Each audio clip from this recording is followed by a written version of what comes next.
the Chicago Bears and trying to figure out where all this leads. Are they ready for this? I know they think they are, but with everything they've put in place, this coaching staff, this ownership, this building, this recently shifted office under Kevin Warren, Mhm. are they ready for this? That's the question, and this is the test. And I think it's a valid question and one that we kind of have to chronicle through several different layers because there's so much to that question and so much to be ready for and so many things happening at once as it relates to trying to have all of this offseason relevance turn into consistent in-season success. You've got to figure out the best path to get your quarterback from the early stages of his rookie season into a point where he becomes the engine of long-term success very quickly. And so now that's up to the coaching staff to figure that out. It's up to the front office to move things around. And then ultimately there's a spectacle to deal with as it relates to just the Caleb Williams experience. And that was very clear in his first, 36 hours as a Bear last week. I feel like, though, that experience is very similar to existing as the Bears quarterback in the day and age of constant media. Like, he's been hyped for months now. I talked about it since the Bears secured that pick on the 31st of December last year. Like, this is what it's been. I feel like that part of it, I know it's easy to do the talk right now, but I'll be damned if it isn't a good dress rehearsal for what might be coming up once the games happen. Well, this is all at a higher level, and that was really clear on Friday. I've never seen that press conference room inside Haugh bursting at the seams as it was on Friday. There's national interest in Caleb Williams that is here, and it's here to stay. And that didn't necessarily follow Mitch Trubisky in the league. It didn't necessarily follow Justin Fields into the league at this level. And so you've got to be ready for all of that because there are going to be nonstop requests and demands on your starting quarterback's time. And everybody in the building has to figure out how to manage that in a way that keeps Caleb in a position to be at his best at all times. The one thing that obviously I think we all sort of gravitated toward on Thursday and Friday was his I would say not only his willingness to lean into all this, but it seems that that's his default setting, that he's ready for this, that he's mentally prepared for it, that he's not shy about expressing his grand ambitions and attacking it. And I think that's maybe one of the cooler things of who Caleb Williams is just a guy who seems to be very comfortable and confident in that spotlight and with the pressure at its highest. Last week, we heard Ryan Poles say that it's going to be hard to make this team. And I thought that was a very confident way of expressing, a little patting of himself on the back and saying, look, this roster, it's a better roster. It's going to be hard to make this team. And then he goes out and uses a fourth-round pick on a punter, which I thought had a little bit of flex in it. Did you? I don't know that if that was so much of a roster flex as much as it was, we're in a draft with only 4 picks. At the time, that was going to be their last selection in this year's draft, and they had identified a guy that they thought could be a true special teams weapon for them at a high level. And they just thought that, hey, if this is the last chance we get to pick, and we've talked for a couple months now about how much we like this kid, then let's just swing and get him. Along with that, you have to obviously understand that there are still holes on your roster. I think we would all be in agreement that the defensive line could use some reinforcement. You're putting a lot of faith in Gervon Dexter to take that next leap at the 3-tech position. You're putting a lot of faith in DeMarcus Walker and being able to be a consistent threat opposite of Montez Sweat on the edge. And so now you just have to see how the Bears move from here. There is like a 7th wave of free agency that will occur in the next couple of weeks with these guys that are still out there, these long in the tooth journeyman veterans that are looking for a 1-year prove-it deal. And we'll see if Ryan dips into that market. Obviously, he waited a little while last year before grabbing Yannick Ngakoue off that same shelf, that bargain shelf that's there. There are some roster holes here still to plug. I just think with Taylor that they identified a guy that they found, it's weird to say, but they found him to be an exciting punter, not only for his elite leg strength, but for his ability to place the ball where he wants it to go. And so they thought that was worth rolling the dice on, even with some other needs to fill. I just always worry about the rebound aspect there, where a good punter looks so much better and so much more desirable because your previous one wasn't sufficient. the other part about Torrey Taylor is that you're not guessing. He had a lot of opportunity at Iowa, so it's not a small sample size. And so every bit of tape you've watched on him has been followed by another volume, and another volume, and another volume of video that tells you who he is. Look, I thought Bigsy asked a really good question on Saturday about, can he hold? This is a guy from Australia, didn't have a whole lot of experience playing football growing up. Can he be a holder? And they seem to be really comfortable with his ability to handle that job as well, because that's obviously one of those underrated roles on your football team that you have to feel really good about, particularly when you're mixing up the battery for your kicker. Cairo Santos should adapt pretty quickly. But yeah, like interesting day 3 pick for sure. And also a footnote, because we all know that everything that happened this weekend is going to be defined by Caleb Williams, and then kind of by the Caleb Williams-Rome Odunze union and how far the Bears can ride that. Did any name jump out at you among the undrafted free agents signed by the Bears? I think this corner from Troy, Reddy Stewart, his a guy that I think they've identified as a guy who could make this roster. And that's hard to say, given that might be the position that has the most strength at it going in. You've got your 5 starters pretty much locked in, but that might be a guy there that gives you an ability to play special teams early and then work into a heightened role. The further he gets and the more opportunity you get when circumstance comes up, whether it be injury or something else. The defensive tackle from Illinois, Keith Randolph Jr., certainly will have an opportunity to show himself. Those would be the 2 that I'd circle from the UDFA class, and then we'll probably learn more about these guys as we get into rookie camp next week, and then the OTAs, which are right behind that. And before you know it, I think we're only 10 or 11, 12 weeks from the start of training camp, with that early start to training camp due to the Hall of Fame game appearance. Is the father of Western Kentucky quarterback Austin Reed also an arm wrestling champion, just by any chance?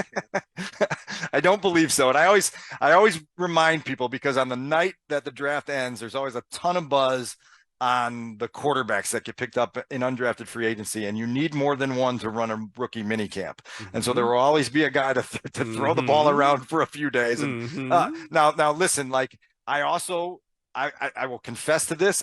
When the Bears signed Tyson Bagent last year, I said, yeah, let's see, and I was wrong, because he truly went out and earned his role and earned his spot on the roster with what he did. So I'm never going to close the books on anyone, but there is some things that are just mechanical and logistical that have to occur in the month of May. If you were putting together your ideal draft, given the Bears picks, I'm not saying a mock draft, but the ideal draft. And yes, I'm asking you this with the bias of it having just happened. Yeah. What would you have done? I don't hate what they did. I mean, obviously the number 1 pick is the entire world would have done that. And so that's pretty easy. I said for weeks that you could have justified going 4 different directions at 9, whether it be a pass catcher, a edge rusher, a defensive lineman, or trading back. I think that they identified a playmaker in Odunze who also has the character fit that they're looking for, and also will have time to grow into his role, and also is obviously clearly in a very short amount of time built up this synergy with Caleb Williams. I think that there was such an attraction to that it was like, let's not get too cute here, and let's just make this happen, and then try to see where it takes us. Look, I'd be really interested to know if under Truth Serum that the Bears were waiting for Braylon Trice to fall in round 3. And 1 pick, he goes right before they take Karan Amagaji. I'm going to have to work on the pronunciation. There's a few pronunciations on this new look Bears roster that I got to work on. There's a few pronunciations on Karan Amagaji too. and there's they signed a linebacker in free agency, and I've just been calling him OG because his last name is impossible for me to even wrap my brain around. So we'll work on that. That's part of what us reporters have the month of May to do, is to sit in a room and just recite into the mirror the pronunciations of these guys. But Layla, with only 4 picks, it's like you're really putting all your attention on those first 2. And I don't know that anyone could sit and look at that pairing and go, man, you have regrets about that. Now we'll see where it goes. None of this is a guarantee of success, but you really do have to love that union of those 2 guys. And again, just the synergy that, we asked Rome Odunze at the Combine what he knew about Caleb Williams, and they really didn't know each other at all, other than playing against each other once in the Pac-12. And so to see that chemistry mushroom as fast as it did is notable to me. I mean, to me, I'm happy about them being happy together. There are certainly ways that you can detect if people are not. So I'm also aware of how many times we've talked about in the offseason pairings of Bears starting quarterbacks and receivers wanting to get on the same page. The good news is there's other options. You have Keenan Allen on this team. You have DJ Moore. Like, that's what makes it encouraging. There is a part of me, a very Debbie Downer part of me, that wonders if they should have got offensive linemen, but I don't know how you do it if he's there at 9. Like that's really my problem with it is the investment pieces versus the immediate payoff pieces. It's a wonderful thing to be worried about. Well, look, and in drafting Amagaji, and we're gonna go with that for this particular hit, and we'll see That's if we what I do it. thought as well. Yes. We'll have to change it as we go forward. They seem to believe he's got upside enough to develop into a potential starter at left tackle. And now my sense coming out of the weekend was that, he'll be a swing tackle option as a rookie, but if you can develop him under the tutelage of Chris Morgan quickly, you feel like you've got somebody in the building that can push Braxton Jones. And then when you create that healthy competition in there, maybe you do have something there that can help create that. Remember, Braxton Jones came out of nowhere 2 years ago and won them over quicker than anyone thought he would, and took to their teaching really fast and became a starter. And so there's no ceiling on Karan Amagaji right now. You just have to kind of be realistic about how fast you think he'll get there and be open-minded if he gets there quicker than you thought. But they certainly were expressing optimism that he has starter level potential sooner rather than later. Where's my center, damn it? I know they like these journeyman guys they brought in. Oh, this guy started this number of games. Do they not care about the position as much as I do? I wouldn't say that. I just think you're using resources in various ways, and again, this was a draft where you used draft capital in other ways. This was a round 2 pick, went out the door last November for Montez Sweat. And I think we'd all agree, nice job, right?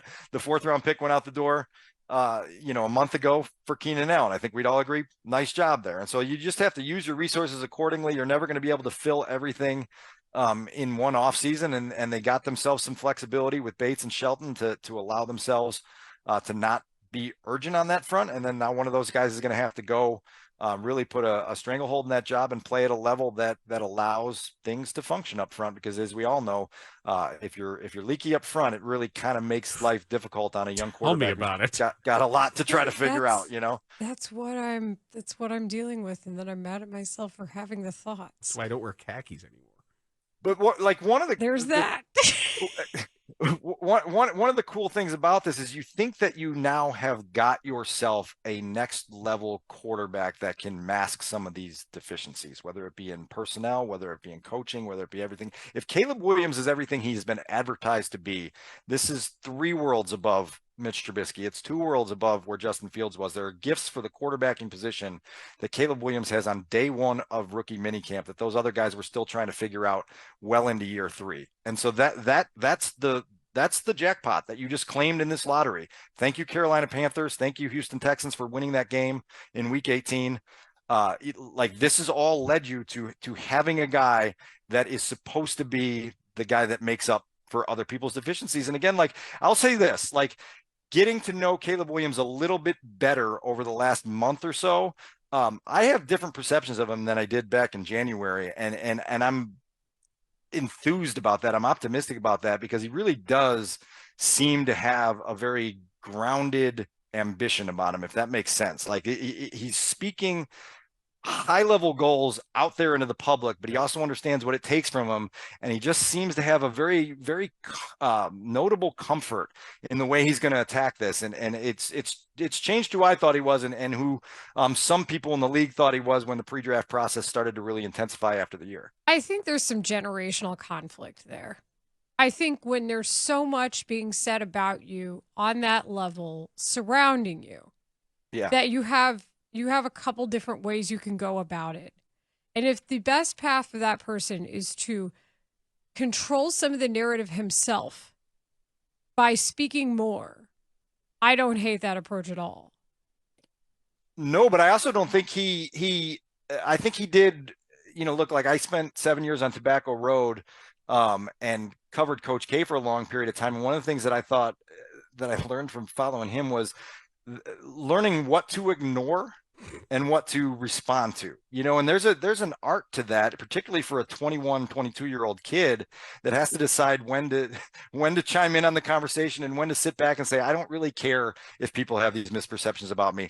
I'm comfortable with myself. My teammates and coaches know who I am. And if these things want to take on a life of their own in social media and in the public construct, then that's fine. I'm cool with that. And so I think like Caleb's found that balance through his experience, in high school and college and coming up through the ranks to be able to know when to ignore and when to chime in.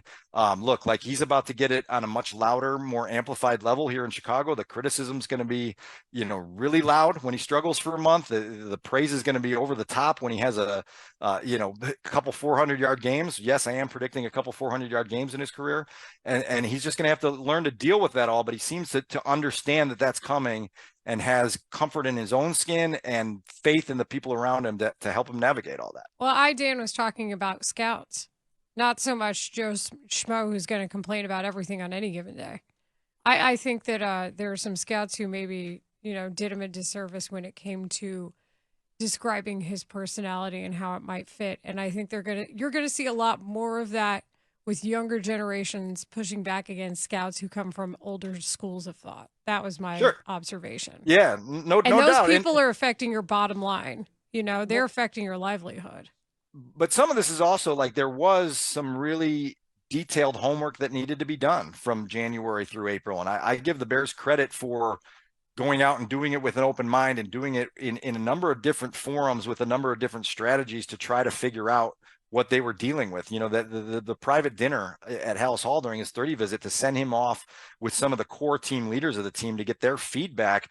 To me, it was some emotional intelligence by Ryan Poles to understand that how important that is to feel whether that connection is there with some of the guys that you've already put your chips in and said, these guys are going to lead us, whether it be DJ Moore or Cole Kmet or TJ Edwards, and to get the feedback they got in that forum and match that up with how they experienced Caleb in LA, before his pro day, to match that up with what they got at the combine.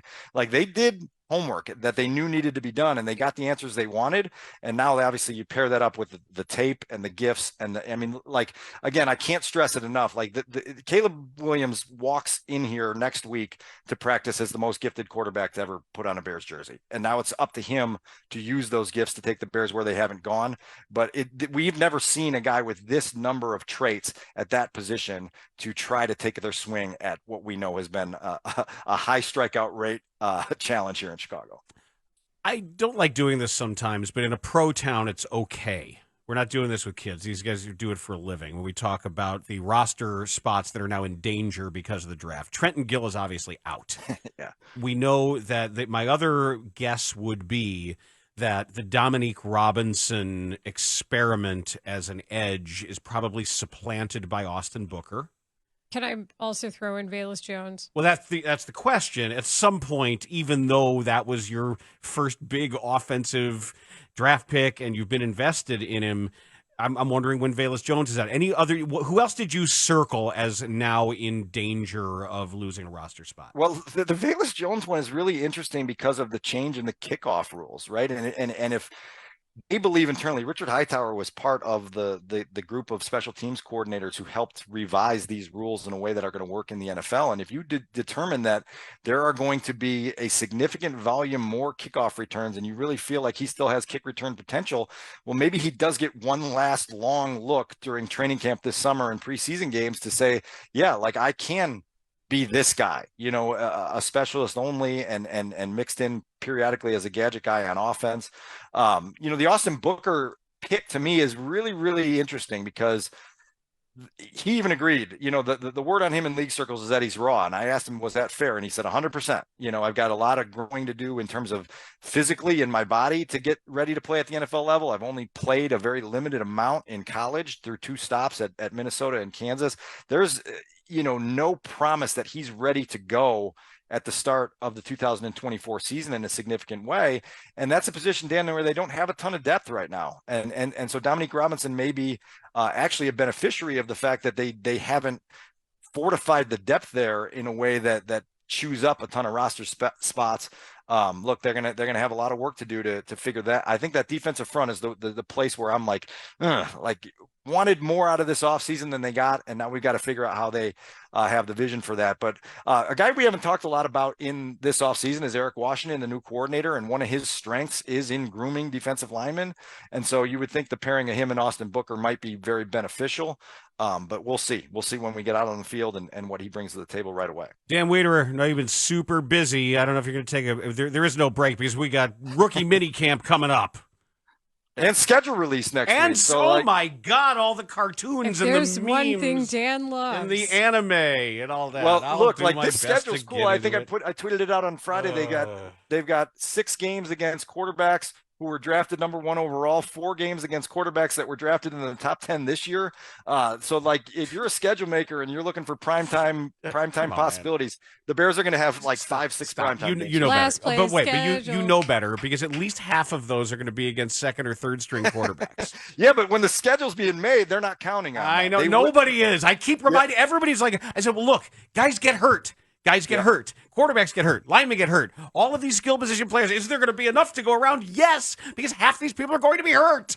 Oh yeah, believe me, I've sat through some games with QB2 versus QB3. I've never seen a damn NFL game before. My God, Dan hates the schedule. No, it's fine. You hate the it. kids love it. I can get into it now with all the Easter eggs and the animated cookies and all your things. Dan Wiederer, thank you. All right, guys, have a good one. That is Dan Wiederer. So he said something. He said something about the stakes being raised, about the way that Caleb Williams is embracing